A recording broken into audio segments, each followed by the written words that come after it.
Desde hace más de 30 años, en Corporación Ambiental de México, CAM, hemos convertido los desafíos ambientales en oportunidades de transformación. Una transformación sustentable basada en conocimiento, experiencia, compromiso social y visión de futuro. Somos líderes en consultoría e ingeniería ambiental en México, acompañando a nuestros clientes en la gestión ambiental y de seguridad de sus proyectos y siendo especialistas en la remediación de sitios contaminados, análisis de suelo y agua subterránea, y en el diseño de soluciones sostenibles de alto impacto. Nuestro prestigio ha sido reconocido por instituciones gubernamentales, universidades y socios estratégicos internacionales como Arcadis y Veolia. Juntos, ampliamos capacidades para brindar soluciones integrales, innovadoras y responsables. Hemos ejecutado exitosamente más de 5,000 proyectos en toda la República Mexicana. Además, en Guatemala, Costa Rica, Colombia, Bolivia, Ecuador, Perú y Chile, colaborando desde hace 3 décadas con clientes de los sectores automotriz, farmacéutico, minero, energético, petroquímico, construcción, entre otros. Trabajamos bajo los más altos estándares de calidad en nuestros servicios al estar acreditados ante la entidad mexicana de acreditación bajo las normas 17020 y 17025, además de estar aprobados por CONAGUA y Profepa y contar con autorizaciones de Semarnat y ASEA. Para tranquilidad de nuestros clientes, cumplimos con los requerimientos de diferentes plataformas de calificación de proveedores como Aquilis, IS Network, Alianza de Seguridad, Aveta, Nexus, Círculo de Proveedores, Bancodoc, entre otros. En CAM, trabajamos alineados con criterios ambientales, sociales y de gobernanza porque creemos que el verdadero desarrollo debe ser sostenible, justo y transparente. Cada acción, cada proyecto se ejecuta con ética, cumplimiento normativo y compromiso con la seguridad, pues comprendemos que son valores y principios que contribuyen a la continuidad en los negocios. Contamos con un equipo técnico y científico extraordinario que participa activamente en congresos, proyectos de investigación y foros internacionales, contribuyendo al progreso ambiental y tecnológico del país. Cada solución que diseñamos nace de una visión clara: proteger a las personas y al planeta preservando los recursos de hoy para las generaciones del mañana. Con oficinas en Monterrey, Ciudad de México, Tampico y San Luis Potosí, expandimos nuestra presencia para estar más cerca de los retos ambientales del país. Porque en CAM no solo ofrecemos servicios, construimos puentes entre la industria y la sustentabilidad, entre el presente que enfrentamos y el futuro que queremos.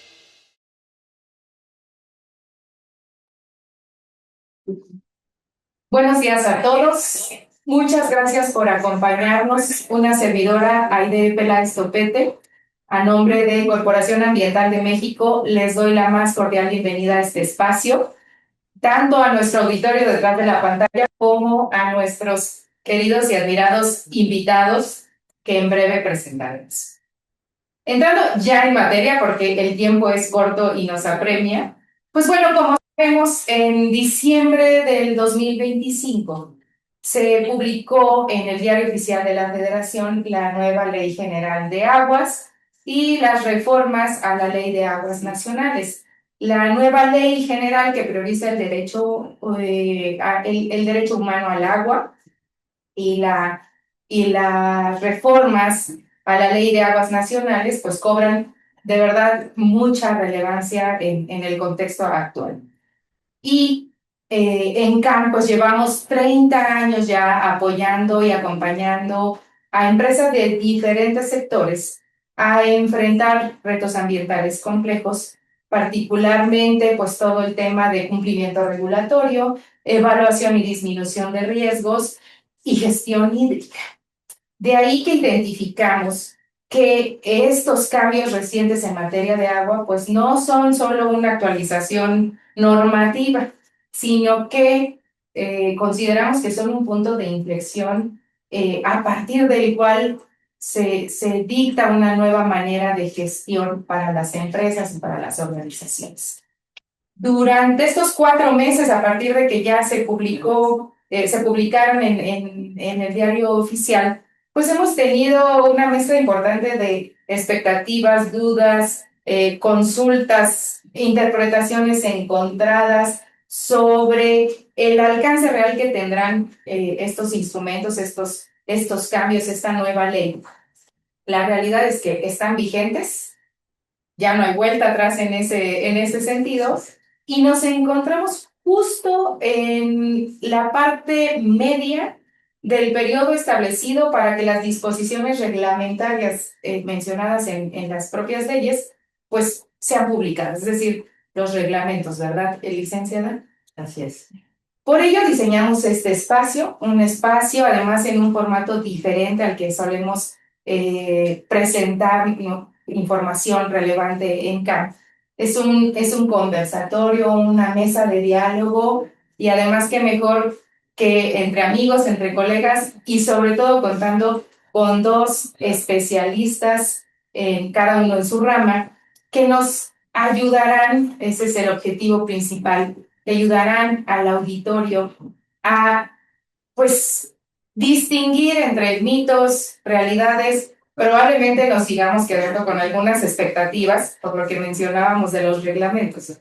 Pero bueno, el aterrizar desde su punto de vista o con su opinión, ¿cómo es que estos cambios pueden impactar directamente en la operación, en el cumplimiento y en la planeación para las empresas? Será muy importante para este auditorio que hoy nos acompaña. Y bueno, pues para enriquecer justo esta plática, nos acompañan aquí en Corporación Ambiental de México estos dos grandes especialistas con visiones complementarias. Por un lado, la maestra Wendy Ayala Cortés, que abordará los aspectos legales y regulatorios de este tema en particular, los más relevantes. Y por otro lado, el maestro Raúl Morales Escalante, que tomará la parte técnica de la gestión hídrica, pues para darnos sus valiosas aportaciones. El tema, Wendy, Raúl, como hemos platicado, nos da para más conversatorios, muchos más conversatorios, pero la intención es que los puntos específicos de los que hablemos, los que toquemos en esta charla, pues les sea de utilidad al auditorio, entendiendo que están en diferentes frentes de trabajo, de colaboración en sus empresas y en sus organizaciones, ¿no? Al final de la charla, estimado auditorio, pues abriremos un espacio en donde ustedes puedan compartir sus inquietudes, sus dudas, comentarios, mismos que les pedimos ir compartiendo vía chat para que, por favor, los tengamos al final de la plática que tendremos y podamos dar respuesta o comentar y profundizar sobre ellos.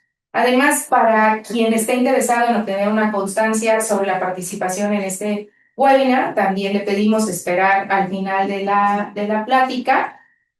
Colocaremos una liga para que hagan un registro con su solicitud. Y pues bueno, sin más, por detener el inicio de esta mesa de diálogo, yo me voy a permitir leer de manera breve, porque créanme que estos especialistas tienen bagaje y experiencia mucha. Tratamos de resumir de la mejor manera sus semblanzas y se las compartimos al auditorio. Bueno, Wendy Ayala Cortés es licenciada en Derecho por la Universidad Nacional Autónoma de México, es maestra en Derecho Procesal Constitucional por la Escuela Superior de Derecho y Ciencias Políticas y actualmente es doctoranda por la misma institución. Muchas felicidades. Gracias. Además es especialista ambiental en materia hídrica y cuenta ya con más de 18 años de experiencia. Gran parte de esta trayectoria, 11 años, la compartió con la Comisión Nacional del Agua, ocupando puestos como jefa de Departamento de Inspección, jefa de Proyecto de Análisis Jurídico y coordinadora de medidas de urgente aplicación. En esta última posición, en esta coordinación, ejerció liderazgo y visión estratégica en el diseño y seguimiento de programas de control y vigilancia a nivel nacional. Estuvo a cargo del diseño de proyectos jurídicos y la conducción de litigios estratégicos enfocados en la remediación y mitigación en cuencas y acuíferos sobreexplotados, y su labor incluyó la optimización de la argumentación y motivación en procedimientos administrativos sancionadores, aplicando un riguroso enfoque técnico y jurídico. Además, colaboró en la atención de emergencias y en la ejecución de actos de autoridad completos. Wendy ha impartido diversos cursos en materia de vigilancia y control, ha impulsado la protección del derecho humano al agua, el principio precautorio y preventivo. Wendy, un gusto y un honor tenerte aquí en tu casa. Muchísimas gracias, Aide. Gracias. Las palabras, gracias. El maestro Raúl Morales, maestro, me esforcé en hacer una sinopsis de su semblanza, Muy bien. porque si no, nos llevaríamos el tiempo del conversado. Realizó sus estudios de licenciatura en Ingeniería Geológica por la Facultad de Ingeniería de la UNAM, en México, y también una especialidad en Hidrogeología por la Universidad Complutense de Madrid. También concluyó una maestría en Recursos Hidráulicos por la Universidad Politécnica de Valencia, en España. Trabajó en la División de Ingeniería en Ciencias de la Tierra de la Facultad de Ingeniería de la UNAM, como jefe del Departamento de Geología del Petróleo y Geohidrología, y fue profesor de diversas asignaturas, entre ellas de geohidrología. Fue catedrático en especialidad de aguas subterráneas del posgrado de la Facultad de Ingeniería. Hace ya 35 años construyó la empresa Molo Ingeniería SC, donde se han realizado más de 200 estudios relacionados con hidrogeología y medio ambiente. Ha impartido cursos de actualización y capacitación a personal de la Comisión Nacional del Agua, de Petróleos Mexicanos y del Instituto Mexicano del Petróleo, entre otras instituciones. Raúl es actualmente miembro de la Junta de Honor de la Asociación Geohidrológica Mexicana, de la cual fue presidente en el periodo 2018 al 2020. Es también parte activa de los siguientes gremios: Academia de Ingeniería de México, Sociedad Geológica Mexicana, Asociación Internacional de Hidrogeólogos, capítulo mexicano, Colegio de Ingenieros Geólogos, y es miembro por invitación del Comité del Agua del Colegio de Ingenieros Civiles de México. Ha colaborado en la realización de 4 libros, ha contribuido también con artículos publicados en diversas revistas y ha impartido numerosas presentaciones y cursos en cursos, congresos y simposios. Raúl, también bienvenido, muchísimas gracias por compartir a ambos su experiencia, su conocimiento. Y bueno, pues Muy amable. ahora sí, Muchas gracias. entrando en la materia, vamos a tener algún material de apoyo visual para nuestro auditorio que iremos, conforme avancemos en la charla, pues avanzando también en la presentación. Y comenzamos para abrir la plática, Raúl, con esta parte de que la administración y la gestión del agua, así como la plantean las leyes ya vigentes, decíamos, pues necesitan de la determinación y el compromiso de los líderes, de los representantes, para lograr ser implementadas, pero también de nosotros como sociedad, como profesionistas. Es decir, ¿quién tendría, Raúl, la capacidad y poder de acción para llevar a cabo esa implementación de las leyes, así como las tenemos de bonitas, vamos a decir, en un diario oficial? Gracias, Aide. Ahorita que estabas hablando, vino a mi mente el hecho de que la puesta en marcha de la Ley General de Aguas y la ley de las reformas a la Ley de Aguas Nacionales le ha permitido a la gente darnos cuenta de muchas cosas que no conocíamos. Eso es muy importante.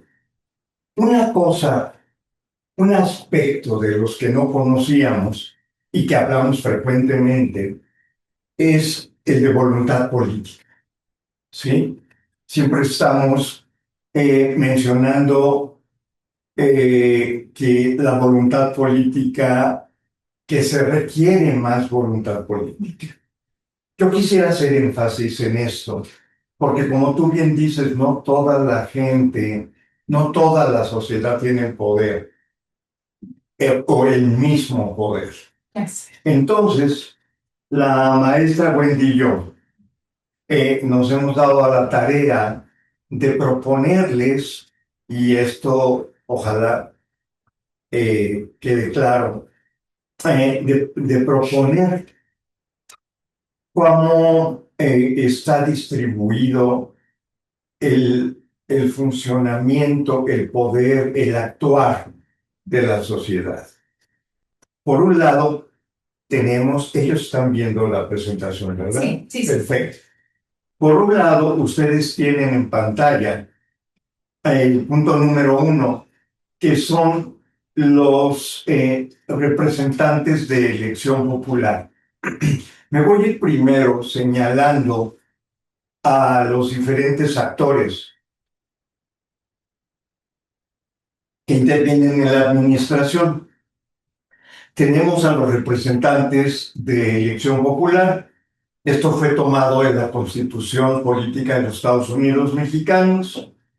Y como ustedes pueden ver, ahí incluye el Poder Ejecutivo y Legislativo en la parte federal, estatal y municipal. Después le siguen los funcionarios públicos por designación. ¿Qué quiere decir esto de por designación? Pues son las personas que los representantes de elección popular deciden que estén en los cargos de, pues, director de la Comisión Nacional del Agua, secretaria de Medio Ambiente, etc. Después tenemos los sectores de usuarios. Estos sectores usuarios son los agricultores, por ejemplo, que se agrupan para trabajar conjuntamente en distritos de riego, en unidades de riego. Está el sector público representado por los organismos operadores, la industria, la energía, etc. Perfecto.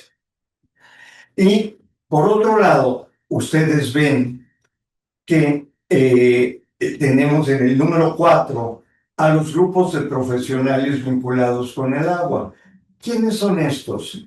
Bueno, pues son los especialistas que están en academias, como la Academia Mexicana, la Academia de Ingeniería México, colegios como el de Ingenieros Civiles de México, colegios como el de Ingenieros Geólogos, colegio como el de Ingenieros Ambientales, etc. Sociedades gremiales, asociaciones civiles, institutos de investigación, universidades y algo muy importante, la iniciativa privada. Y por último, tenemos a la población en general, de la cual todos formamos parte. Somos los ciudadanos que necesitamos de esto para poder vivir. Ya mucha gente en muchas ciudades ha sufrido el no tenerla. Muy bien, pues ustedes ven una serie de flechitas y de cuadros con crucecitas ahí en rojo.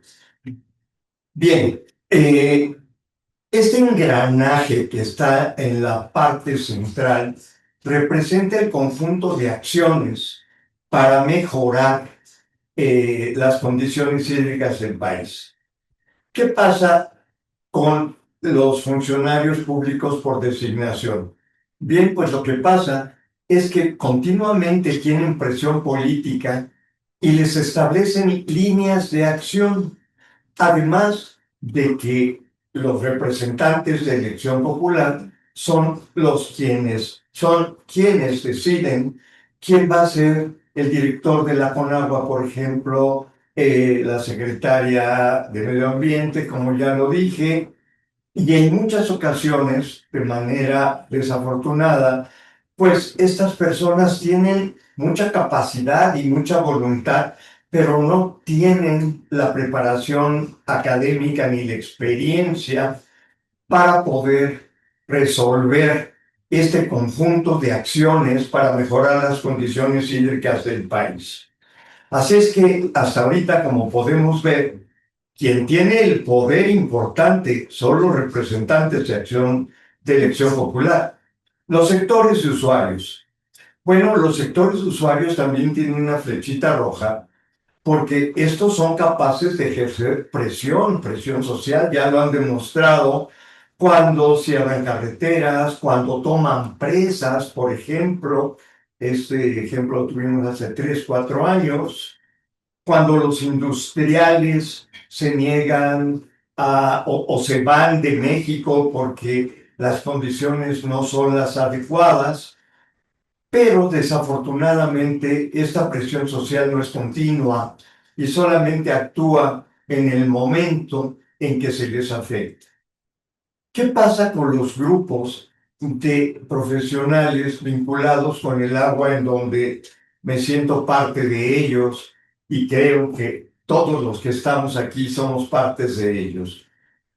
Bueno, pues es una pena, pero hasta ahora hemos funcionado como grupos desintegrados en los que ha predominado la lucha de egos e intereses particulares, lo que nos ha restado muchísima fuerza para poder eh, participar realmente de una forma firme y sólida en el conjunto de acciones para mejorar las condiciones hídricas del país. Por eso es que tiene la Cruz Roja, porque no hemos sido capaces de influir en las acciones que intervienen o que son necesarias. La población en general, muchísimo menos. Todo esto lo quise traer a colación en este momento, porque las siguientes diapositivas que veremos se van a dar cuenta cómo en todas ellas la voluntad política, es decir, los representantes de elección popular, son quienes han favorecido o han detenido que se lleven a cabo este conjunto de acciones para mejorar las condiciones hídricas del país. Excelente, pues es relevante el considerar que este poder lo ejercemos todos, pero si estamos organizados e integrados, persiguiendo un interés genuino por el recurso invaluable que es el, ¿no? Sí. Pues bueno, ahora sí ya vamos a entrar todavía más en materia con este preámbulo de la voluntad política. Sí. Y pues mucho se ha hablado, Wendy, Raúl, sobre el cambio de Registro Público de Derechos de Agua, el conocido REPDA, a lo que tenemos ahora establecido que es el REPNA, el Registro Público Nacional del Agua.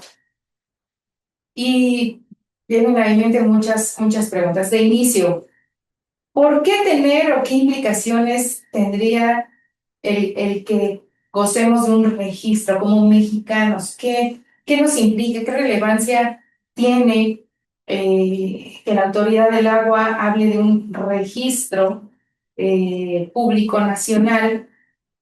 Su cambio de nombre es solo semántica, es solo que se escuche más bonito, va alineado con otros fines. ¿Qué implicaciones tendría? ¿Qué técnicamente, qué es lo más valioso del REPNA? ¿Qué nos va a aportar? Y algo que nos preocupa, yo creo que a todos, es qué tan transparente esperamos que sea. Si nos apoyan con la siguiente lámina para el público, por favor.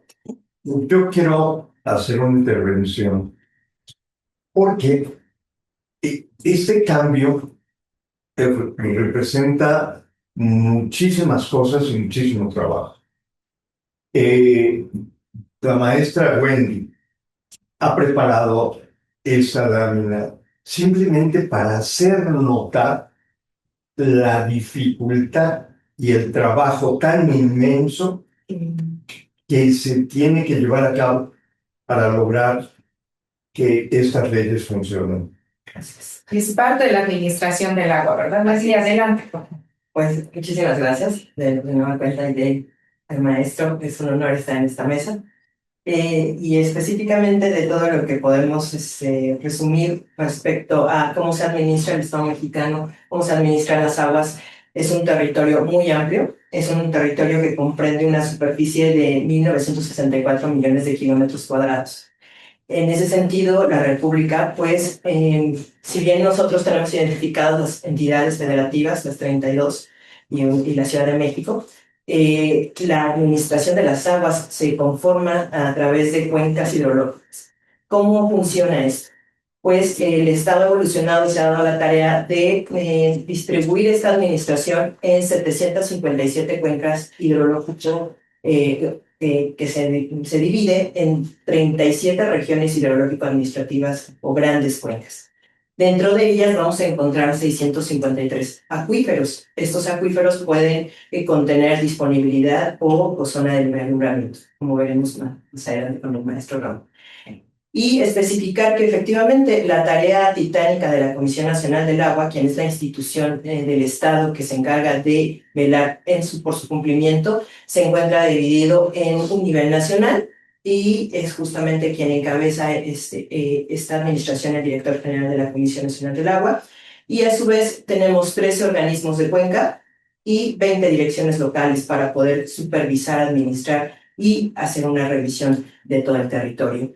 Actualmente en el Registro Público de Derechos del Agua, hasta su actualización en octubre de 2025, se tienen 431.938 concesiones entre aguas superficiales y subterráneas. Esto, pues, entenderlo que existen 2.453 municipios con 16 alcaldías.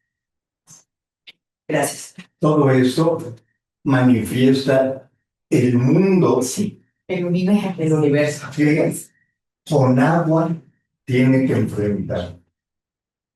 Y desafortunadamente, con agua no tiene el personal suficiente y muchísimo menos el presupuesto necesario para llevar una administración de todo eso. Sí, de ahí la relevancia de este registro y además que se mantenga actualizado con información veraz. Veremos ahorita en la charla, ojalá que toquen el tema de qué implica, cuál es la diferencia que vamos a ver de tener información, bases de datos, un registro y más adelante el campo, lo que realmente sucede en físico, con los pozos, dónde están, cómo están, cuál es la realidad que hacemos. Sí. Pues seguimos con este tema, Sí, bueno. el registro. Sí, gracias. Bueno, pues aquí podemos encontrar la denominación que era el Registro Público de Derechos del Agua, y con la reforma del 11 de diciembre de 2025, pues se migra hacia el REMI. Esencialmente, esta transición se ha venido gestando desde el año pasado al pretender o implementar mecanismos electrónicos como son ventanillas únicas o llaves electrónicas que en general toda la República está sufriendo una transformación digital.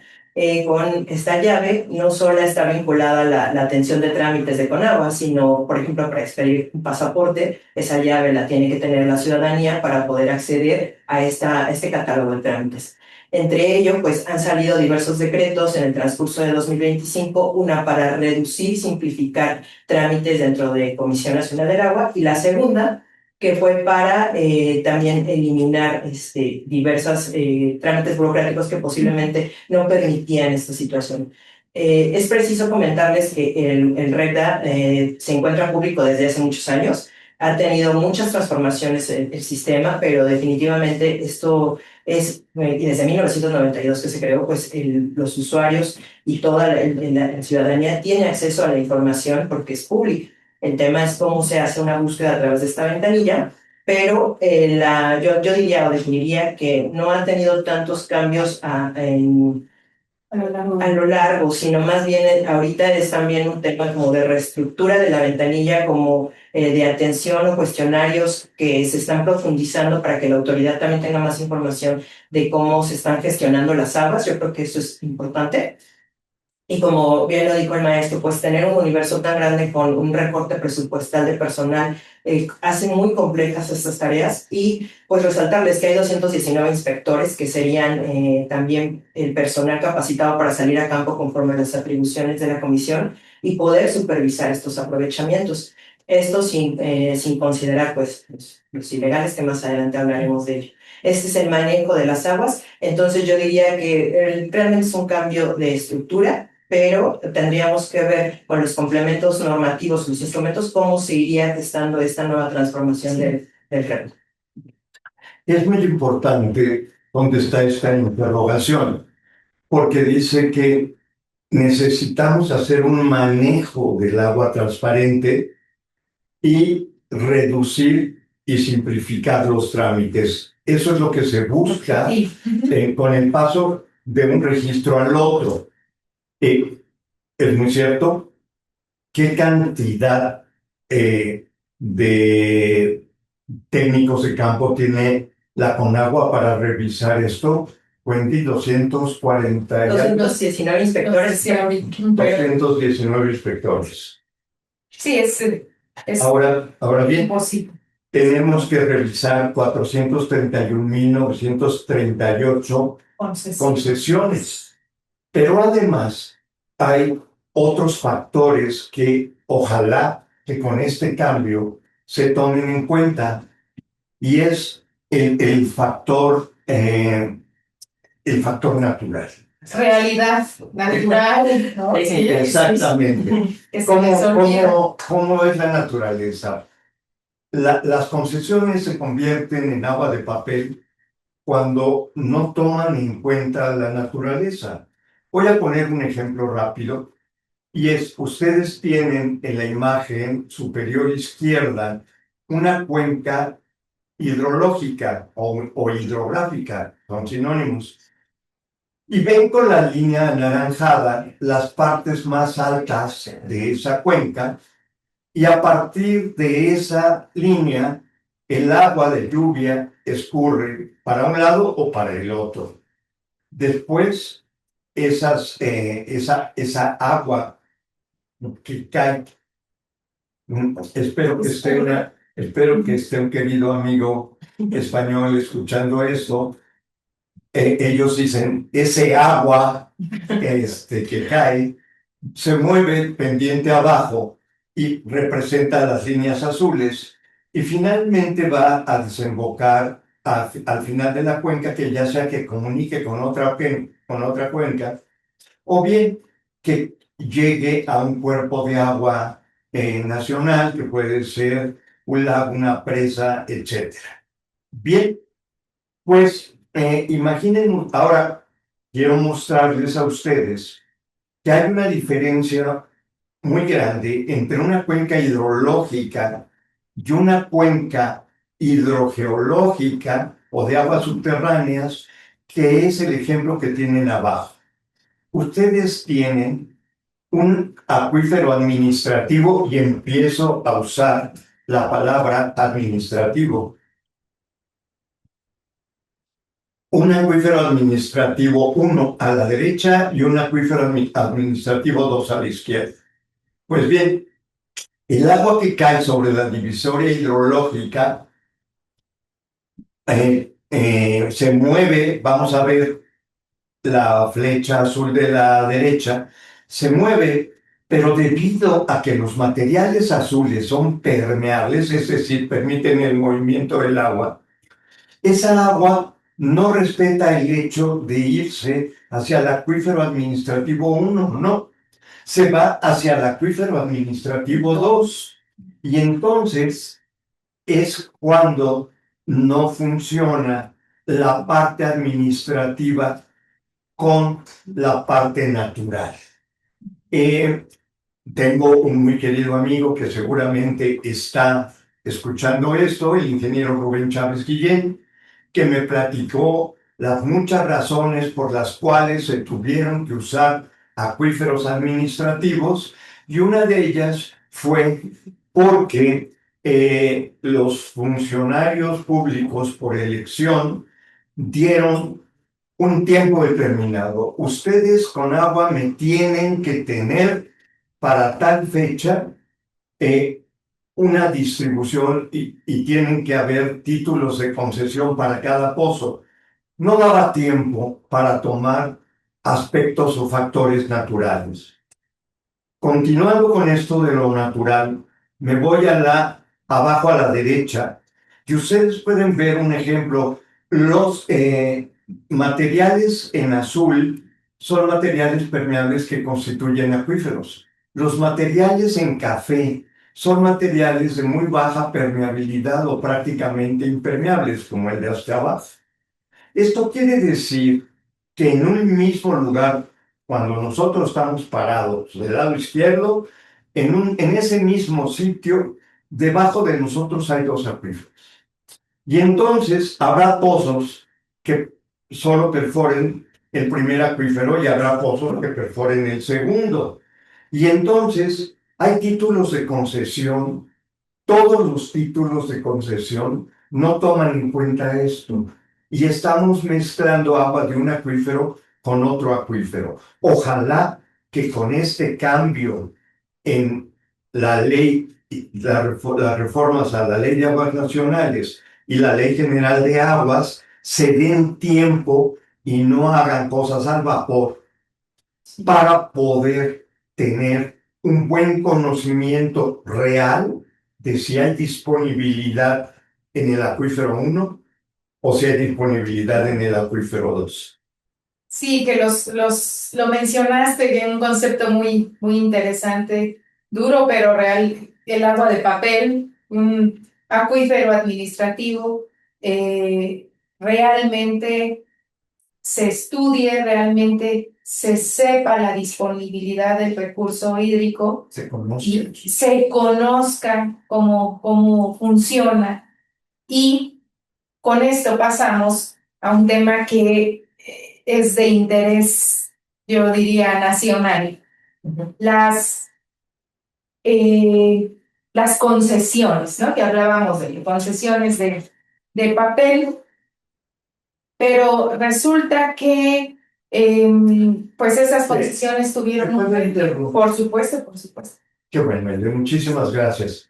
Fíjate que la siguiente diapositiva Claro. también habla un poco acerca de esto último. Perdón por su interrupción. Esta diapositiva es otro ejemplo clásico. Es la Cuenca de México, la que tenemos ahí.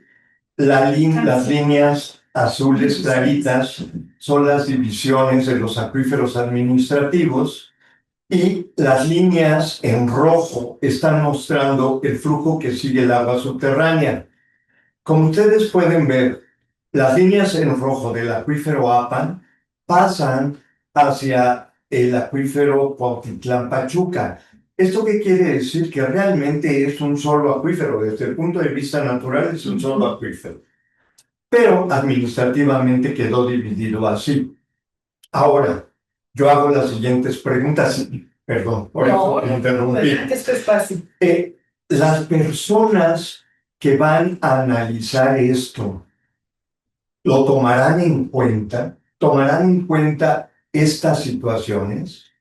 La transición del REPDA al REDNA no es un simple cambio o migración digital de denominación. Tienen que analizar más de 431,000, y diga yo 432,000 títulos de concesión que requieren ser revisados, pero no solo administrativamente, técnicamente también, tomando en cuenta la naturaleza. La operatividad de la Conagua está en riesgo, y esto es algo muy importante. Cada vez del personal que existía en 1992 a la fecha, a muchos se les ha dicho adiós por diversos motivos, y muchos otros se han quedado Y esos que tienen el conocimiento de cómo fue evolucionando el red a lo largo del tiempo, porque no es el mismo Sí, no. el que se formó en 92 y el que tenemos ahora. Esas personas no son tomadas en cuenta porque tienen cargos menores. Y desafortunadamente al poco tiempo, muchas de esas personas se van a jubilar o las va a llamar Diosito y ya no las vamos a tener. Por tanto, es importante, además de los factores naturales, identificar a todos los usuarios ilegales. Imagínense ustedes 432,000 concesiones que no tienen pozos, pozos clandestinos que no tienen posesión. Entonces, la problemática no es sencilla porque, como pongo ahí, o como ponemos ahí, el agua subterránea es invisible al ser humano. Y podemos ir caminando ahí por la plancha del Zócalo Y no sabes y no nos damos cuenta qué hay qué debajo. pasaba. Sí, claro. Ahora sí, por favor, la siguiente. No, excelente, excelente. Pues llegamos a este punto medular del que estoy segura que nuestro auditorio ansiaba escuchar, pues ¿qué es el tema de las concesiones, no? Se deroga el poder hacer transmisiones de volumen o cambios en el uso y ahora tenemos el concepto de reasignación. Sobre las reasignaciones las hará la autoridad del agua y esa disposición de volúmenes vendrá del Fondo de Reserva de Aguas Nacionales, es decir, primero llegará al fondo y de ahí se vuelve a tomar para reasignar ¿a quién? Pues eso va a ser el problema o eso es la duda de muchos. ¿Cómo vamos a esperar que no haya cierta discrecionalidad? ¿Nos van a poner a competir? ¿Qué impacto tiene en la inversión de la industria? No podemos, lo comentábamos también, Raúl, no podemos pensar que depender de la agricultura nos va a llevar a un futuro económico positivo, ¿no? Es una realidad que necesitamos al sector privado, a la industria, y si bien no es darles a manos llenas, que no es así, es cómo va a impactar en todo esto y si vislumbramos que la inversión se vaya o que deje de existir o que no llegue, que elijan otras opciones las empresas para posicionarse. Sí, adelante. Muy bien. Pues es muy importante y yo creo que es una gran pregunta, una gran incógnita y entendemos también esta necesidad de la sociedad en general de saber qué es lo que va a pasar, si esto realmente va a beneficiar a las cuencas y los acuíferos sobreexplotados o va a mitigar la contaminación. Yo creo que sería una de las preguntas más importantes también tenerla en la mesa, pero es cierto, una economía circular funciona con la inversión y con la industria. Bueno, pues en definitiva, a través de la derogación de las transmisiones, pues yo creo que entenderán que la persona o las personas que tengan una concesión para uso industrial, pues tendrán que cuidarla más. Eso también es la realidad. Yo creo que el Estado, bajo la visión que pretende implementarlo, porque todavía hay un par de instrumentos, como mencionamos, complementarios que hasta la fecha tendríamos que esperar para distinguir cuál va a ser este camino. Yo creo que eso es un punto importante a considerar. Pero, en definitiva, que tener una concesión, por ejemplo, no caer tal vez en un incumplimiento de ley, ¿no? Porque también el procedimiento administrativo sancionador pues se rigorizó y ello también implica que se tenga un control normativo más exhaustivo. También que hay algunas cuestiones por las cuales se puede perder una concesión, que serían las figuras de extinción, nulidad, revocación, también no caer en ello. Y definitivamente que la comisión tiene dos visiones, ¿no? Tanto la administrativa como la fiscal. Entonces, los cumplimientos también se maximizan. Y hemos hablado mucho de cumplimiento, pero en realidad no hemos tocado algo muy importante. ¿Cuáles son los incentivos o cuáles son esos beneficios por el cumplimiento? Yo creo que ahí tendríamos que esperar y yo creo que es algo muy importante a considerar. También la Ley General de Economía Circular está fomentando o relacionada al tema del reuso y la inversión, y definitivamente si esta agua que se va a cancelar, por ejemplo, por no usarla y se va a caducar algunos volúmenes con estas figuras que mencionamos, pues también a través de la trazabilidad o la transparencia poder nosotros como ciudadanos distinguir qué es lo que pasa con esos volúmenes, que eso es un derecho de la ciudadanía, y que esto realmente se priorice. El decreto fue muy claro que hay que priorizar el consumo humano, el consumo doméstico, también entender que los servicios ambientales o el factor ambiente es un usuario que necesita también una protección, pero en definitiva, en resumen sería eso, que se cuiden las concesiones, que se motive o se promueva una mecánica de disminución de volumen, pero para beneficio de los acuíferos, y que si esto va a aplicar para el público urbano, como les comentaba, tener esa supervisión, ese seguimiento y esa solicitud de cumplimiento de que se haga. Hay muchos otros instrumentos que nos permiten como ciudadanía acceder a esta información, como son el Plan Nacional de Desarrollo, el Plan Nacional Hídrico, los planes sectoriales de los organismos de cuenca, que están obligados a cumplir, y que nosotros como ciudadanos exigir que se transparente. Fíjate qué importante, porque hablas de que vamos a enfocarnos en particular en el sector industrial, de la industria. En mi opinión, es la que más cuida el recurso, ¿no? Le cuesta, a diferencia del sector agrícola. E invierten genuinamente en el recurso. Sin embargo, lo dijiste, no se incentiva para que continúen haciéndolo. Por el contrario, este riesgo que existe de perder el volumen asignado porque aparentemente no lo usaste, porque eso era como se veía anteriormente, no lo usaste, no lo necesitas. La realidad era, muchos están invirtiendo, se disminuye el consumo, pero porque hay plantas de tratamiento, hay plantas de potabilización, la captación de agua pluvial tal vez, lo vamos a platicar en adelante. Entonces, es muy importante que la autoridad del agua reconozca por algún mecanismo, ya lo veremos, y se menciona, ¿no? Hay nuevos conceptos, la responsabilidad hídrica, cómo va a funcionar.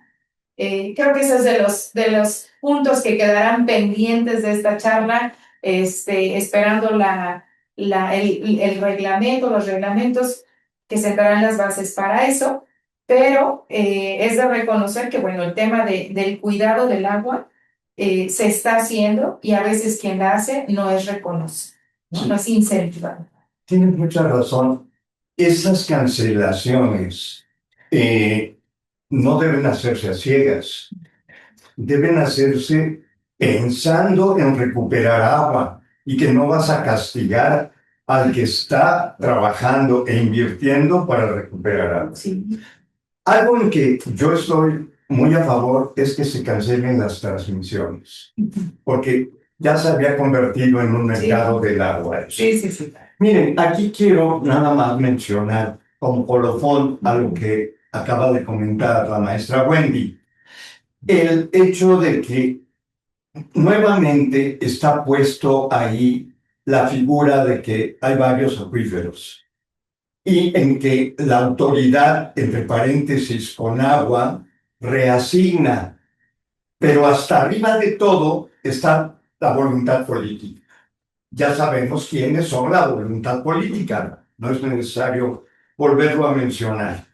Pues bien, hay que considerar al ambiente como un usuario y eso no debe estar divorciado del medio natural. Por eso es que está ahí reasignación versus Fondo de Reserva de Aguas Nacionales. ¿Por qué? Porque este Fondo de Reserva de Aguas Naturales, cuando decimos que debe considerar al ambiente como un usuario, nos estamos refiriendo a los acuíferos y a los ríos. Entonces, es muy importante no cuidar en la reasignación que no se trata de se lo quito a uno para dárselo a otro. Se trata de pensar en que se lo quito a uno para que ese uno signifique 1 o 10 pozos que ya no van a estar funcionando con objeto de que se recupere el acuífero o se recupere el río. Sí. Eso es fundamental hacerlo así. Sí, definitivamente eso sería lo más importante. Perdón que les mencione pero vamos con un tiempo medido, Atrasados, un poquito sí. atrasados. Entonces, si tocamos el siguiente tema, que es justamente la actualización de la disponibilidad del recurso, ahora se disminuye el periodo con el que se hará, ¿no? Pasamos de 3 años a 2 años. Raúl, Pregunta. ¿se hacía, no se hacía, se cumplirá, se hacía a la mitad? ¿Qué opinas? Mira, sí se hacía, pero no se hacía, o al contrario, no se hacía, pero sí se hacía. Okay. ¿A qué quiero llegar con eso? A que efectivamente cada 3 años se publicaban nuevas disponibilidades de acuíferos. Vamos a hablar de acuíferos. Sí. Y en ese momento, ¿qué hacía la gerencia de aguas subterráneas? Hacía milagros, realmente. Mis queridos amigos de la gerencia de aguas subterráneas tenían que hacer milagros porque 3 años para analizar 600 y tantos acuíferos que existen es imposible, sobre todo cuando no te dan presupuesto para que la iniciativa privada, las universidades, los institutos de investigación te ayuden estudiando, o que no te den presupuesto para que la propia Conagua pueda salir a hacer estudios.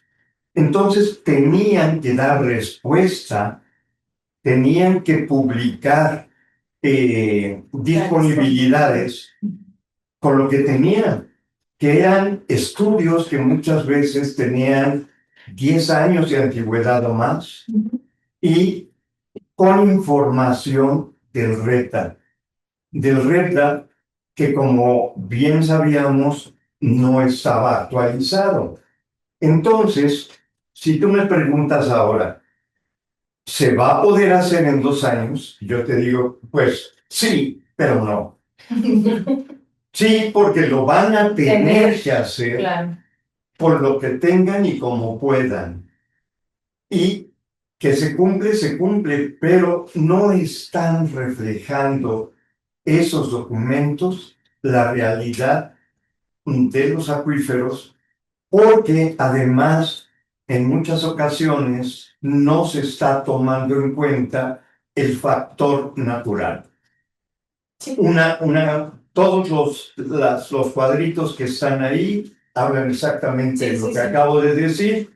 Solo falta el último, que dice no existe apoyo. Y es que cuando tú llegas con un usuario y ve que va a hacer la Conagua, inmediatamente no te deja entrar si no llevas un oficio. Si llevas un oficio, te va a decir mentiras y, por supuesto, no te va a enseñar los pozos clandestinos. Así es que, ¿será posible? Sí, pero no. Sí, pero no. Pero no confiable. Sí. Y nada más para rematar la última lámina, la lámina anterior, perdón, que la disponibilidad después se tiene que publicar y se hace pública en el Diario Oficial de la Federación. Ahora, las últimas actualizaciones fueron el 9 de noviembre de 2023 para acuíferos y el 28 de diciembre de 2023 para las cuencas. Eso se tendrá que publicar en el Diario Oficial, es decir, que ya serían muchísimas. Sí, técnicamente. Bueno, pues cerrando con un tema que implica todo lo que hemos platicado, cómo cuidar el agua, cómo disminuir y hacer eficiente el uso y consumo de la misma. Pues en la Ley de Aguas Nacionales se promueve la implementación de sistemas de captación de agua pluvial y también pues se fomenta el reuso del agua. Sin embargo, son todavía temas que no son nuevos, es decir, ya se hacía, ya se viene haciendo, hay empresas que han invertido en ello, pero ahora, ¿cómo lo va a gestionar qué nos va a pedir la autoridad, porque se menciona que se podrá hacer siempre y cuando ellos nos lo autoricen, de qué manera, cómo va a funcionar, Wendy, ¿qué esperamos al respecto? Sí, pues mira, sí está muy claro que en la Ley de Aguas Nacionales se establece a través del artículo 82 bis y 84 bisis en el fracción 84 bis 5, el tema de preponderar o motivar el reuso. Sin embargo, ahorita se encuentra de forma general. No está especificada las reglas o las actividades de cómo se va a promover precisamente por la comisión, quien sí es el órgano que se va a encargar de supervisar. Es importante resaltar que las aguas de lluvia, conforme al contenido del artículo 27 constitucional, pues no se identifican como aguas nacionales. Sin embargo, al entenderse o contenerse dentro de la Ley General de Aguas y la Ley de Aguas Nacionales, imagino o quiero pensar, ¿no?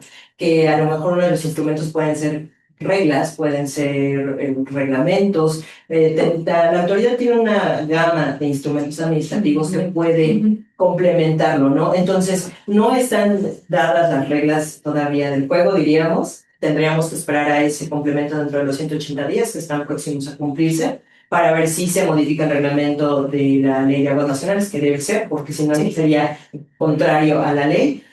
También el reglamento interior de la Comisión Nacional del Agua, las reglas de operación del REDA, bueno, siguen vigentes del REDA, ahora REDNA. Entonces, todos estos instrumentos, entre ellos, ¿qué pasará con el agua de lluvia? Si salen también normas oficiales mexicanas o salen normas mexicanas. Entonces, todo esto es algo que desconocemos todavía, pero yo creo que es importante lo que el maestro Raúl tiene observado de su experiencia también con el tema del reuso y cómo algunas normas incluso podrán tener que identificar cómo se van a aplicar, ¿no? Sí.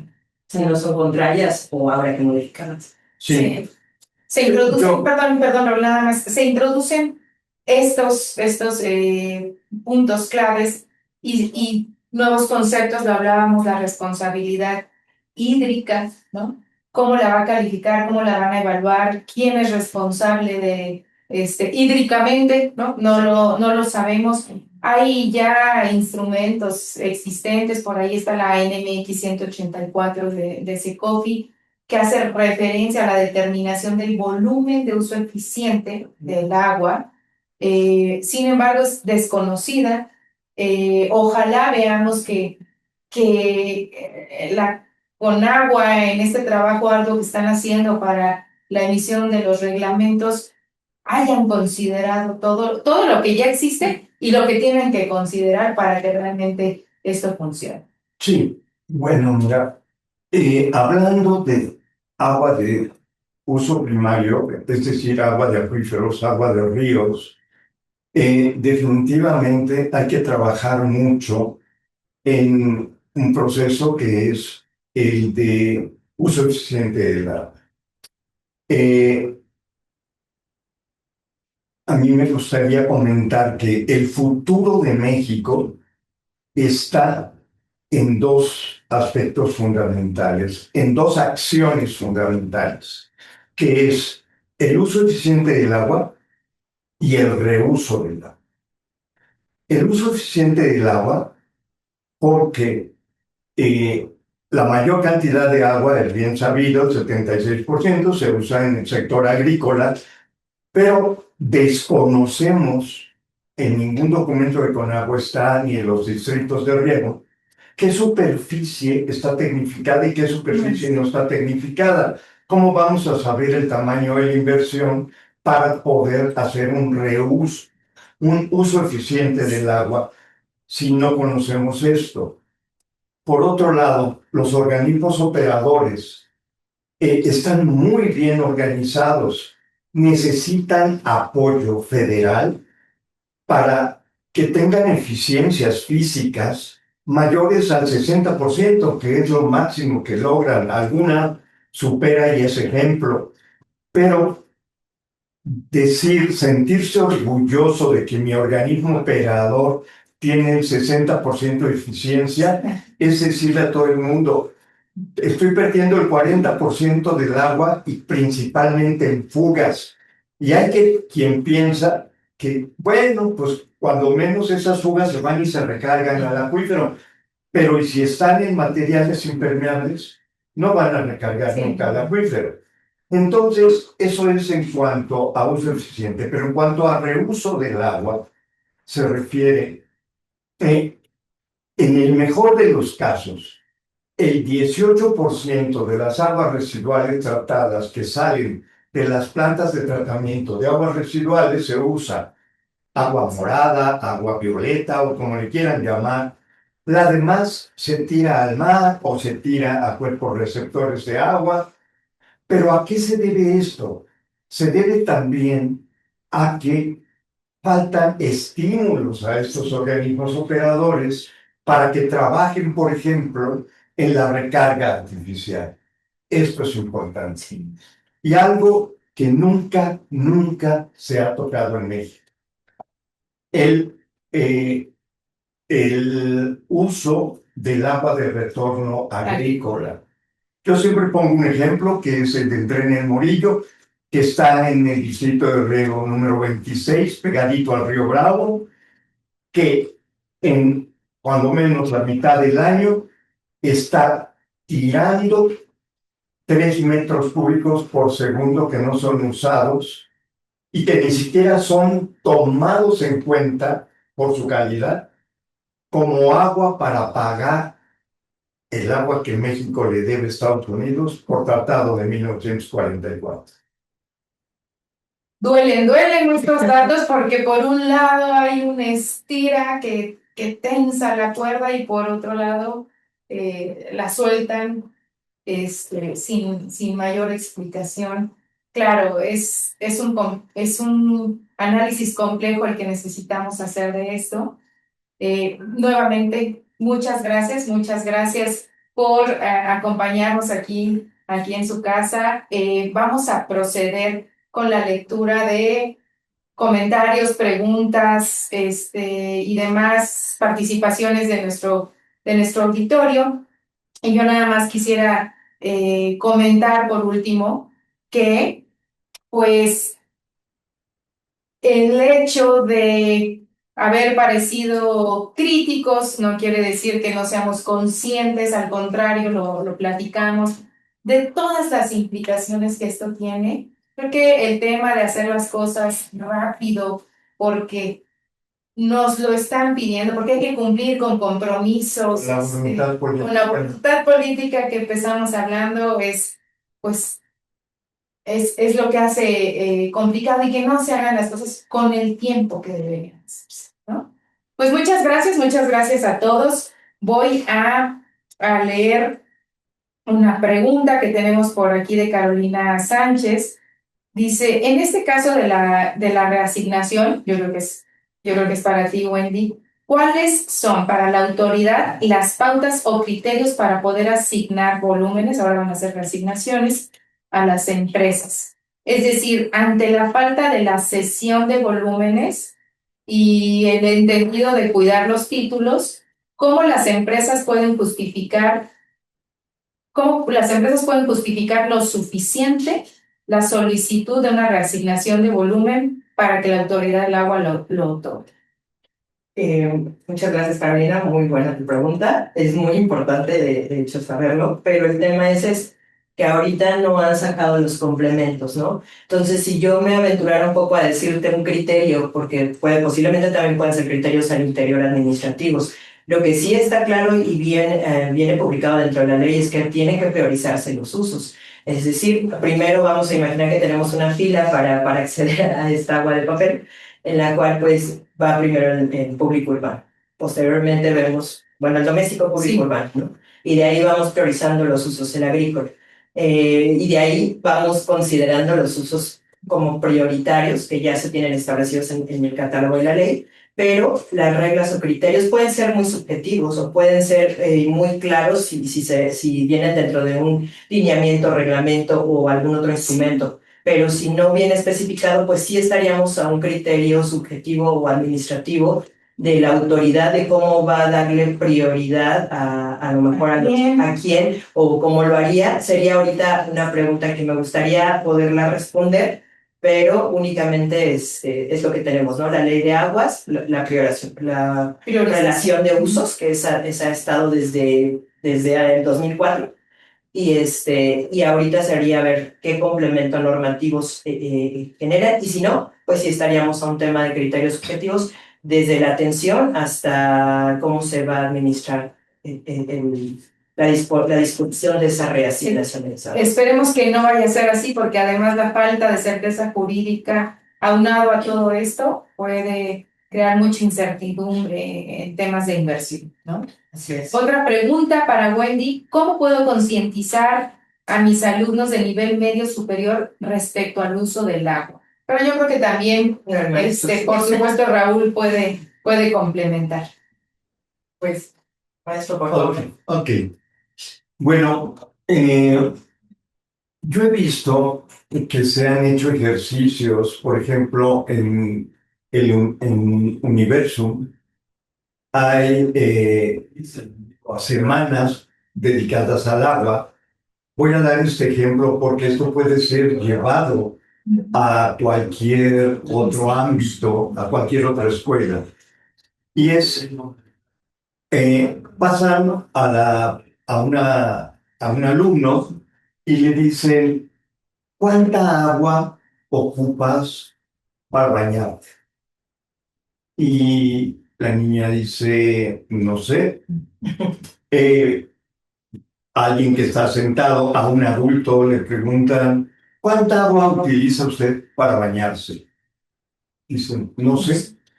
Ese desconocimiento que tenemos del uso del agua nos lleva a no ser conscientes de si estamos usando eficientemente o no el uso del agua.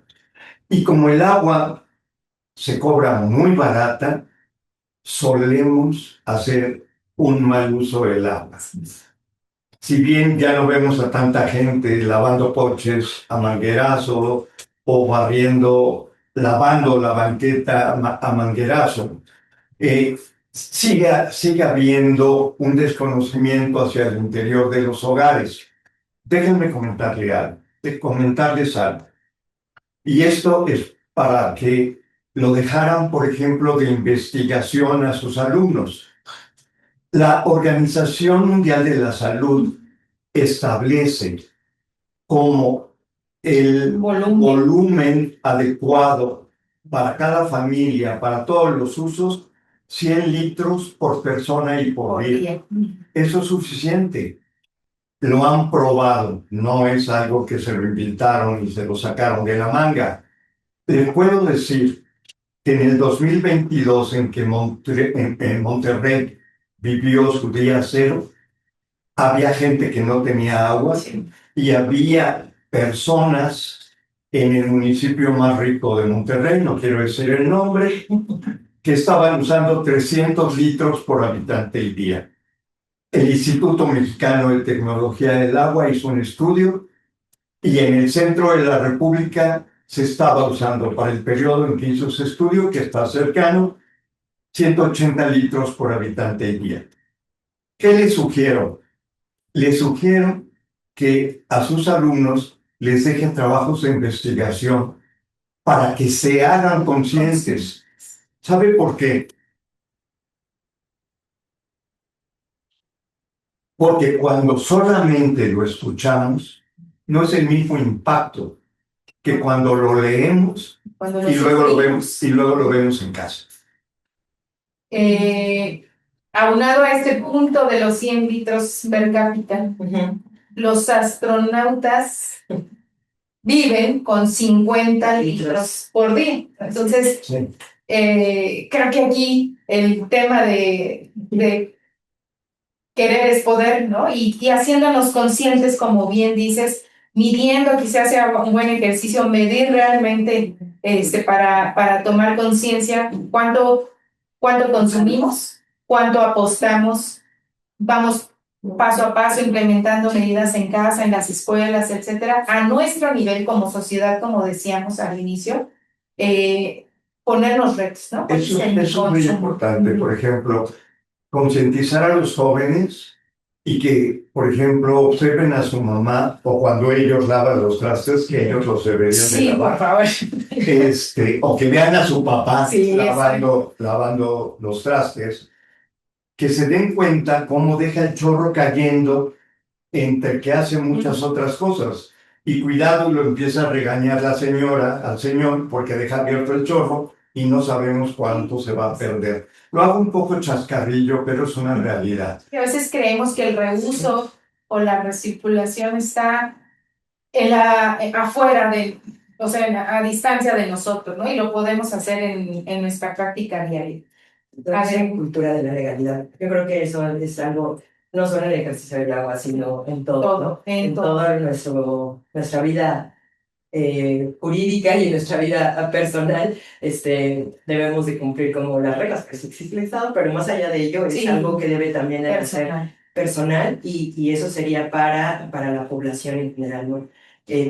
Retomando también la pregunta primogénea, pues también dependerá de cada caso, ¿no? Analizar cada caso porque todos tenemos circunstancias o concesiones diferentes o usos distintos, entonces también hay muchas mecánicas técnicas entre ellas, pero sí hay que estudiar cada caso, cada concesión para poder dar una solución también asertiva de cómo hacer una reducción. También depende mucho de los procesos productivos, ¿no? No todos los procesos van a poder ahorrar agua, también entender esta parte, aunque querramos. Los de consumo humano o alimentos son más complejos. Otra pregunta de Juan Carlos Chiapa. ¿Cuál es el mayor problema en el tema hídrico? ¿El mal manejo del recurso hídrico por parte de la autoridad o falta de un proyecto técnico tomando en cuenta todos los factores para la emisión de concesiones? Muy bueno, pero... Muy interesante pregunta. Sí. Yo pienso, luego existo,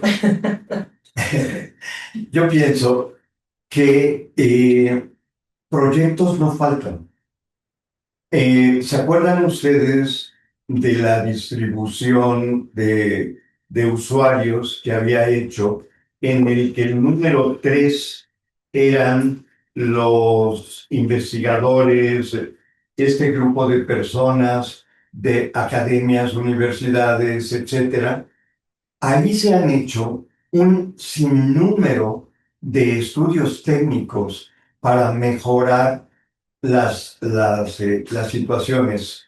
Si bien debo decir una cosa, del 100% de estudios que se han realizado, muchos de ellos se quedan en planes y en proyectos. Muy pocos, digamos el 20%, llega al hecho de qué acciones se deben seguir y cómo se deben realizar. Ok, pero existen. La voluntad, hace falta voluntad política para apoyar a la Conagua con personal idóneo profesionalmente, con experiencia, para que lleve a cabo las acciones y establezcan ellos el cómo se tienen que realizar. Gracias, Raúl. Siguiente pregunta, ¿por qué se interrumpió? Quiero pensar que dice la transmisión de las concesiones y para la actualización de los acuíferos. ¿Por qué no se apoyan en las entidades privadas para su ejecución? Y que la Conagua supervise. Bueno, la segunda parte, Sí. ¿por qué no se apoyan? Porque no tienen presupuesto la Conagua. Año con año le han venido reduciendo el presupuesto y apenas tiene para operar, mucho menos para contratar. Pensemos que la Conagua, como lo mostró en una diapositiva la maestra Wendy, se divide en organismos de cuenca, ¿sí? Y de los organismos de cuenca era donde normalmente salía el presupuesto para contratar estudios de actualización, porque los organismos de cuenca eran los que realmente conocían la problemática de los acuíferos que administraban. Pero al dejar de llegar dinero, no se pueden hacer estudios de actualización. Pero yo yo soy de la idea que antes de dedicar dinero a estudios de actualización, yo dedicaría dinero a instrumentación. Hay algo muy sencillo, fíjense. Si yo con agua invierto en instrumentar pozos, pero no 4 o 5 en un acuífero, no. Diseñar una red de monitoreo del acuífero y en esos pozos instrumentarlos y que esos pozos den información diaria o semanal, me conformo con semanal, y con ellos se hagan gráficas que muestren, me voy a permitir hacer un dibujito, que muestren cómo va variando en el tiempo el descenso del agua en los pozos. Ojalá se alcance a ver, creo que no se va a ver porque es transparente, pero si le pongo esto atrás, tal vez, y si lo acerco a la cámara. Pero el tema es que La idea es que es una gráfica en la que el nivel del agua desciende con respecto al tiempo. En ese momento, yo me doy cuenta que el acuífero está sobreexplotado. Ya sé que el estudio que haga me va a mostrar que está sobreexplotado. Pero además, esos datos históricos nos van a ayudar posteriormente a hacer estudios de actualización. En cuanto a las transmisiones, dejo a la maestra. Yo voy a dar mi opinión particular de lo que pude notar o he notado del comportamiento de los trámites en el Estado mexicano. Quiero hablarlo de forma general, no es mi observación práctica y técnica. Al haber realizado tantas diligencias en campo, pues eso me permitió percatarme de la realidad del país, ¿no? Cómo es justamente hablar y todos los que estamos aquí en la mesa y algunos de ustedes están en sus hogares, pues abrimos la llave desde nuestros beneficios, ¿no? No quiero sonar también tan marcarlo o resaltarlo, pero desconocemos lo que es no tener agua, como lo dijo el maestro Raúl Ibaide, ¿no? Entonces, hablamos a veces desde un poco de los privilegios y por el tema de la cultura y de lo que el agua, pues aquí abrimos la llave y sale, pero en otros lugares no. También que el campo, pues algunas secciones del campo pues están completamente ya abandonadas porque la gente ha migrado a otros países a buscar. Y entonces también el campo está envejeciendo. Eso también me parece un tema delicado y grave por el tema de los alimentos. Y el tercero, que es la industria, efectivamente, lo repito ahí, son de los que más cumplen, pero puedo decirles que la mayoría de las diligencias pues siempre advertí incumplimientos, ¿no?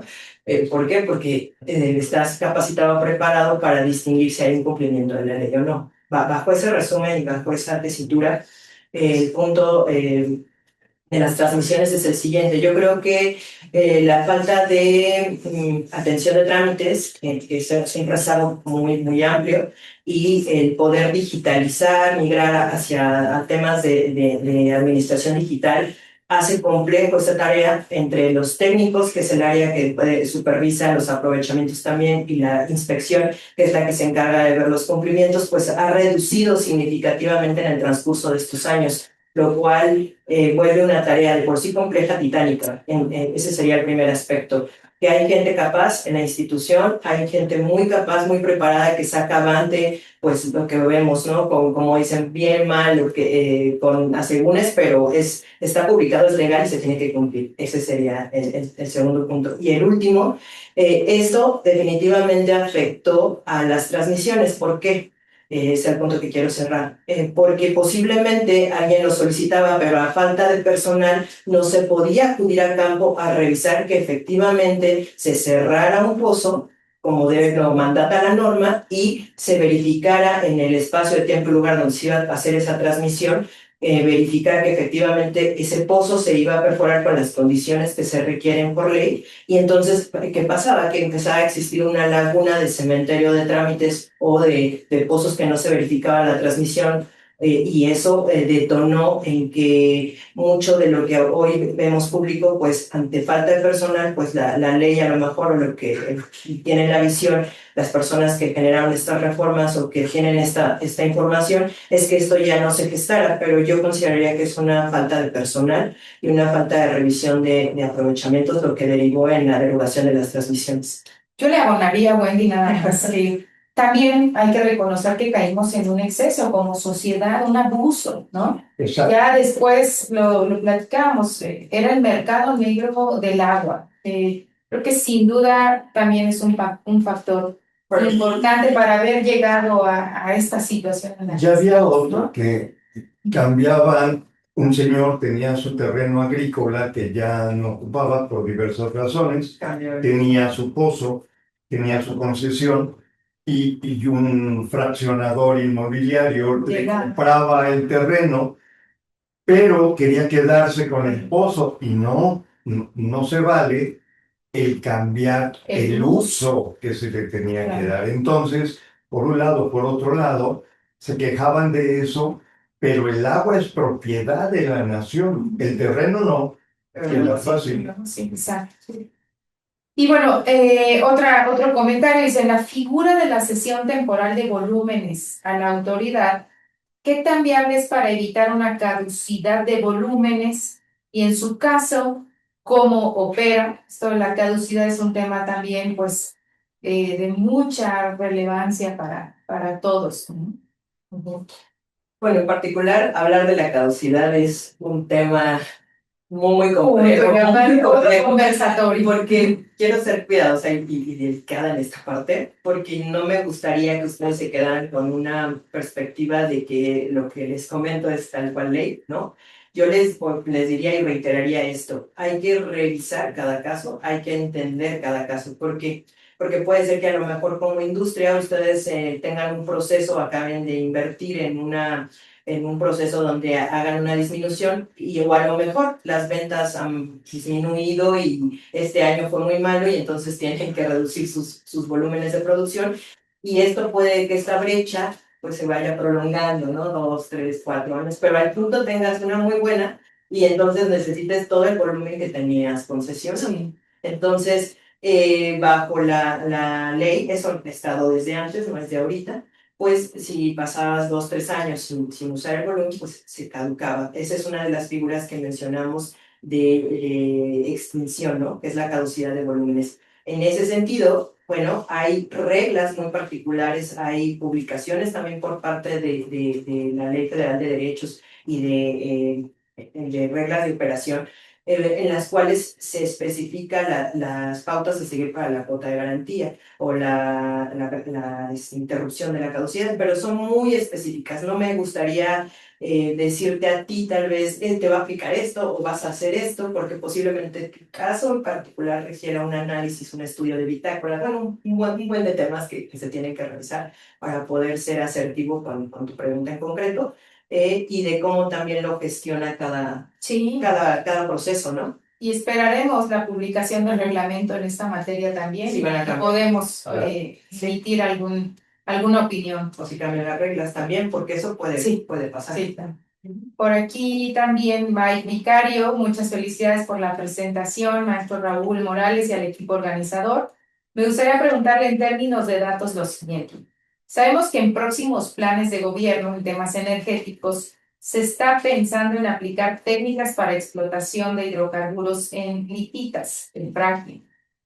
¿Qué impacto en volumen disponible del recurso hídrico estaría asociado en futuros años? Muy interesante pregunta y muy controversial. Hay mucha gente que está en contra y lo asocia a que se ocupan varios millones de litros. Mañosamente a veces lo ponen en litros, ¿verdad? Suena menos si fueran metros cúbicos. Pero resulta que un yacimiento no convencional en lutitas se encuentran a profundidades mayores a 2000 metros. Entonces, vamos a pensar solo en agua en este momento. Si bien se ocupan algunos cientos de miles de metros cúbicos o millones de litros, se hace solo en una ocasión y representa algo así como 120 o 130 litros por segundo en toda la vida útil del campo que se va a explotar. Ahora bien, esos volúmenes de agua son superados por mucho por otras actividades que se están desarrollando de forma inadecuada. Ejemplo, la agricultura que no es tecnificada. Pero no quiero hacer comparaciones de esa naturaleza para que no piensen que estoy defendiendo el fracking. No. De hecho, formo parte de un grupo de análisis en la Academia de Ingeniería de México, en donde estamos analizando justamente la viabilidad. En cuanto a volumen de agua, les comento, no sería un criterio negativo. Ahora voy a decir por qué. Bueno, porque no es tanta agua. Pero, además, hay que considerar que en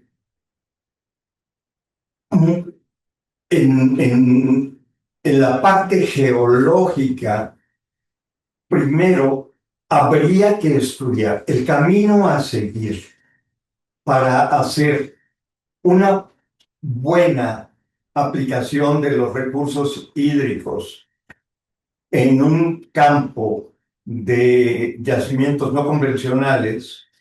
Sería estudiar perfectamente hasta niveles de 3000 y 4000 metros que se pueden, si lo hacen para petróleo y para geotermia, ¿por qué no lo vamos a hacer para fracking? Y entonces, con esos estudios geológicos, geofísicos, podemos identificar la estratigrafía de la zona, es decir, los diferentes tipos de roca que hay en la zona, para establecer, gracias, para establecer a qué profundidad están las diferentes capas acuíferas con relación al yacimiento que se piensa al play, que le llaman, que es el yacimiento no convencional de lutitas, que se va a explotar. Muy probablemente nos encontremos en una región de la República, ya sea en Chihuahua, Coahuila o Tamaulipas, en donde en el subsuelo no existan este tipo de rocas capaces de constituir acuíferos.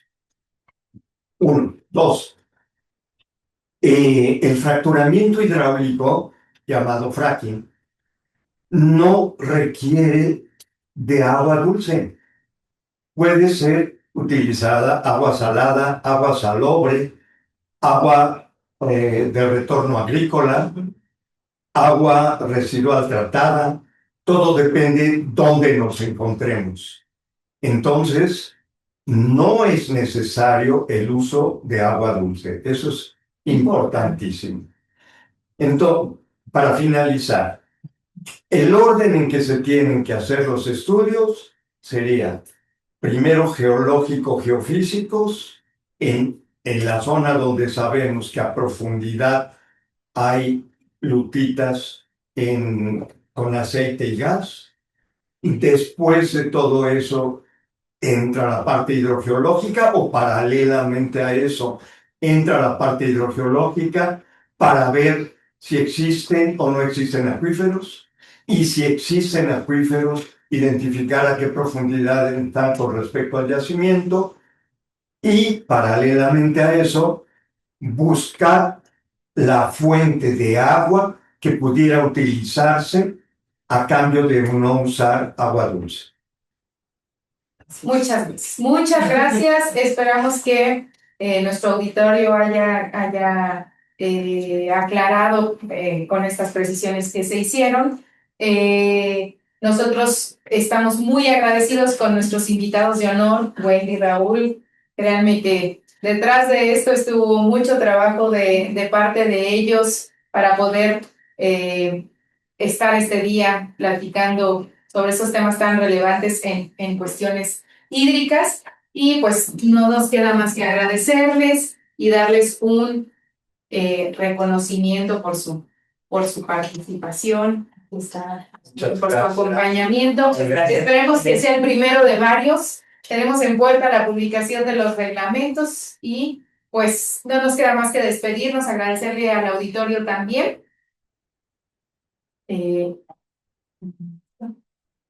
Pues, miren, qué bonito.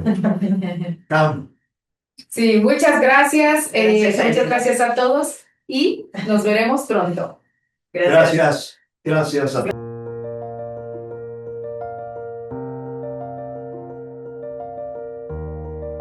Desde hace más de 30 años, en Corporación Ambiental de México, CAM, hemos convertido los desafíos ambientales en oportunidades de transformación. Una transformación sustentable basada en conocimiento, experiencia, compromiso social y visión de futuro. Somos líderes en consultoría e ingeniería ambiental en México, acompañando a nuestros clientes en la gestión ambiental y de seguridad de sus proyectos y siendo especialistas en la remediación de sitios contaminados, análisis de suelo y agua subterránea, y en el diseño de soluciones sostenibles de alto impacto. Nuestro prestigio ha sido reconocido por instituciones gubernamentales, universidades y socios estratégicos internacionales como Arcadis y Veolia. Juntos, ampliamos capacidades para brindar soluciones integrales, innovadoras y responsables. Hemos ejecutado exitosamente más de 5,000 proyectos en toda la República Mexicana. Además, en Guatemala, Costa Rica, Colombia, Bolivia, Ecuador, Perú y Chile, colaborando desde hace 3 décadas con clientes de los sectores automotriz, farmacéutico, minero, energético, petroquímico, construcción, entre otros. Trabajamos bajo los más altos estándares de calidad en nuestros servicios al estar acreditados ante la entidad mexicana de acreditación bajo las normas 17020 y 17025, además de estar aprobados por CONAGUA y Profepa y contar con autorizaciones de Semarnat y ASEA. Para tranquilidad de nuestros clientes, cumplimos con los requerimientos de diferentes plataformas de calificación de proveedores como Aquilis, IS Network, Alianza de Seguridad, Aveta, Nexus, Círculo de Proveedores, Bancodoc, entre otros. En CAM, trabajamos alineados con criterios ambientales, sociales y de gobernanza porque creemos que el verdadero desarrollo debe ser sostenible, justo y transparente. Cada acción, cada proyecto se ejecuta con ética, cumplimiento normativo y compromiso con la seguridad, pues comprendemos que son valores y principios que contribuyen a la continuidad en los negocios. Contamos con un equipo técnico y científico extraordinario que participa activamente en congresos, proyectos de investigación y foros internacionales, contribuyendo al progreso ambiental y tecnológico del país. Cada solución que diseñamos nace de una visión clara: proteger a las personas y al planeta preservando los recursos de hoy para las generaciones del mañana. Con oficinas en Monterrey, Ciudad de México, Tampico y San Luis Potosí, expandimos nuestra presencia para estar más cerca de los retos ambientales del país. Porque en CAM no solo ofrecemos servicios, construimos puentes entre la industria y la sustentabilidad, entre el presente que enfrentamos y el futuro que queremos.